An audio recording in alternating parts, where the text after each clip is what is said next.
Hello အားလုံးပဲမင်္ဂလာပါခင်ဗျာကျွန်တော်တို့ဝင်းနာတင်မြန်မာ YouTube Channel ဘောလုံးပွဲသုံးသက်ချက်ကနေမှပြန်လည်ကြိုဆိုလိုက်ပါတယ်ခင်ဗျာအခုဗီဒီယိုလေးကတော့ကျွန်တော်တို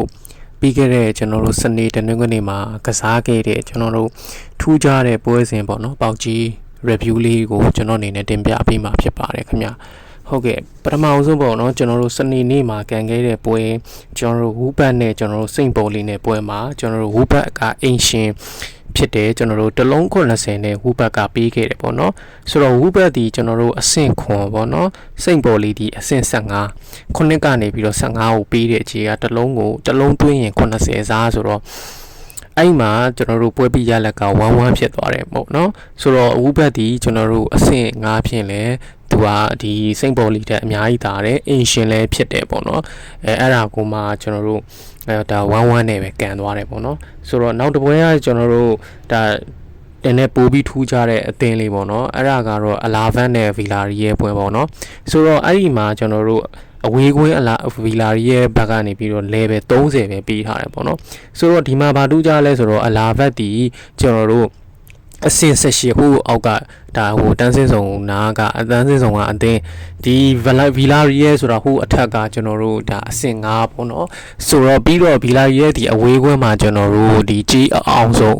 ပြီးတော့အဝေးကွင်းမှာကျွန်တော်တို့ဒါဟိုဘာစီလိုနာပြီးလို့ရှိရင်သူဒီဒုတိယဒါလာလီဂါမှာအကောင်းဆုံး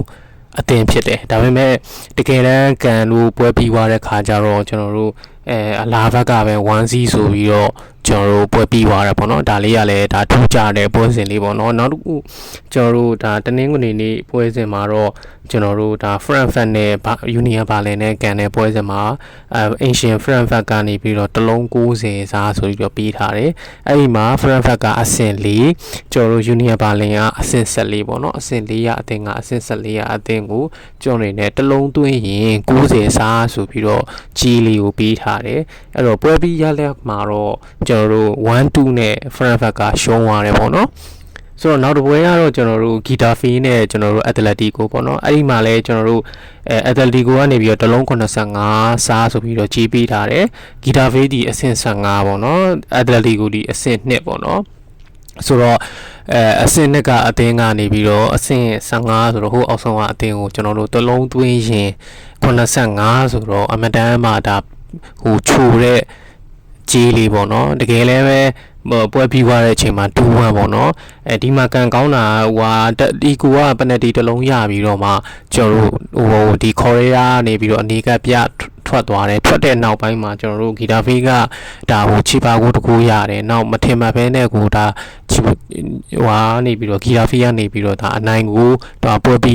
းမိနစ်မှာရသွားတော့2-1ဖြစ်သွားတာပေါ့နော်နောက်ဆုံးတစ်ပွဲကတော့ကျွန်တော်တို့ဒီ Real နဲ့ကျွန်တော်တို့ Valladolid ပွဲမှာပေါ့နော် Real Madrid ကနေပြီးတော့မှနှလုံး85စားဆိုပြီးတော့ကျွန်တော်တို့ပေးထားတယ်ဗျာ Real ကအင်ရှင်ပေါ့နော်ဒီအသင်းကလည်းကျွန်တော်တို့ပထမကြော်တော့3-3နဲ့ခံထားတာပေါ့နော် Real အနေနဲ့ကျွန်တော်တို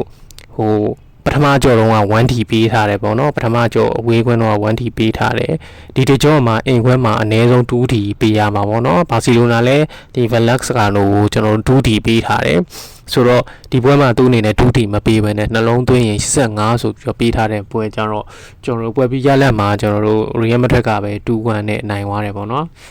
်ဆိုတော့နောက်တစ်ခုကကျွန်တော်တို့ဒီစနေနေ့တနင်္ဂနွေကန်ခဲ့တဲ့ပွဲတွေမှာကျွန်တော်တို့နောက်ချန်ပီယံလိကန်မဲ့ပွဲတွေယူရိုပါလိကန်မဲ့ပွဲတွေကွန်ဖရင့်လိကန်မဲ့အသင်းတွေရှိတယ်ပေါ့နော်အဲ့ဒီမှာကျွန်တော်တို့တော်တော်များများအဲ့လိုကန်တဲ့ပွဲတွေကတော်တော်များများကြီးရှုံးတာများတယ်ပေါ့နော်ပြောရမယ်ဆိုလို့ရှိရင်ကျွန်တော်တို့ဘိုင်ယန်မြူးနဲ့တို့ရှုံးသွားတယ်လီဗာပူးဆင်တို့ရှုံးသွားတယ်ဒေါ်မွန်ဆိုရင်ရှုံးတယ်ချက်စီဆိုရင်ကြီးရှုံးတယ်ကျွန်တော်အာဆင်နယ်လည်းကြီးရှုံးတယ်ဘီဘိုအိုလည်းကြီးရှုံးတယ်ဘတ်တစ်ဆိုလည်း1-0နဲ့ကြီးရှုံးသွားတယ်ရီယယ်မဒရစ်ကလည်း2-1နဲ့ကျွန်တော်တို့ကြီးရှုံးတယ်လို့တီကိုကလည်းရှုံးတော့ရှုံးသွားတယ်ဆိုတော့ဆိုစီတက်ကလည်းရှုံးသွားတယ်ပေါ့နော်ဆိုတော့ဒီချန်ပီယံလိကန်ရမယ့်အသင်းတွေယူရိုပါလိကန်ရမယ့်အသင်းတွေကျွန်တော်တို့ကွန်ဖရင့်လိကန်ရတဲ့အသင်းတွေတော်တော်များများဒီဟိုကြေးရှုံးတာများတယ်ပေါ့နော်ရို